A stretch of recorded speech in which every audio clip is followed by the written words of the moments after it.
যুক্তরাষ্ট্র এবং ইসরায়েল দেশ দুটি বরাবরই ওত পেতে থাকে ইরানের ওপর হামলা করার জন্য।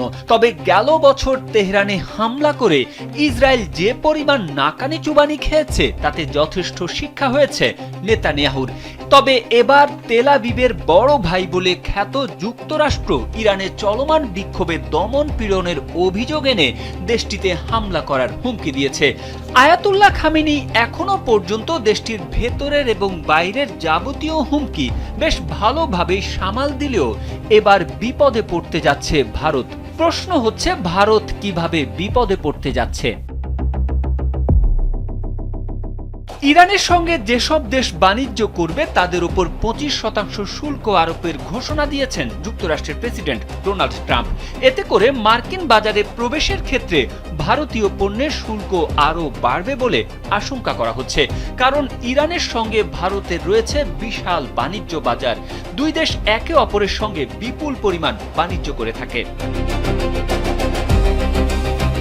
বর্তমানে ভারতীয় পণ্যে যুক্তরাষ্ট্র 50% শুল্ক দিয়ে রেখেছে। এর মধ্যে 25% পারস্পরিক আর বাকি 25% শুল্ক দেওয়া হয়েছে রাশিয়ার তেল কেনার শাস্তি হিসেবে। এরই মধ্যে ইরানের বাণিজ্যিক মিত্রদের উপর 25% শুল্ক আরোপ করায় ভারতীয় পণ্যে শুল্ক বেড়ে 75% হতে পারে। ট্রাম্প ব্রিক্স জোটভুক্ত দেশগুলোর ওপর আরও 10% শুল্ক আরোপের হুমকি দিয়েছে। এছাড়া কৃষি পণ্যের ওপর বাড়তি শুল্ক আরোপ করবেন বলে জানিয়েছিলেন, যদিও এটি এখনো কার্যকর হয়নি। এদিকে ইরানের চাল, চা, চিনি, ঔষধি পণ্য, হাতে তৈরি পণ্য, বৈদ্যুতিক যন্ত্র এবং কৃত্রিম স্বর্ণালংকার রপ্তানি করে ভারত। অপরদিকে ভারতের ড্রাই ফ্রুট, রাসায়নিক, কাচের জিনিসপত্র সহ অন্যান্য মালামাল রপ্তানি করে ইরান। বাণিজ্যের পাশাপাশি ইরানের চাহাবার বন্দরেও ভারতের বিনিয়োগ রয়েছে। যুক্তরাষ্ট্র ইরানের এই বন্দরের উপর নিষেধাজ্ঞা দিলেও 2025 সালে 6 মাসের জন্য বন্দরটি নিজেদের ব্যবহারের ক্ষেত্রে নিষেধাজ্ঞা মুক্ত করতে সমর্থ হয় ভারত।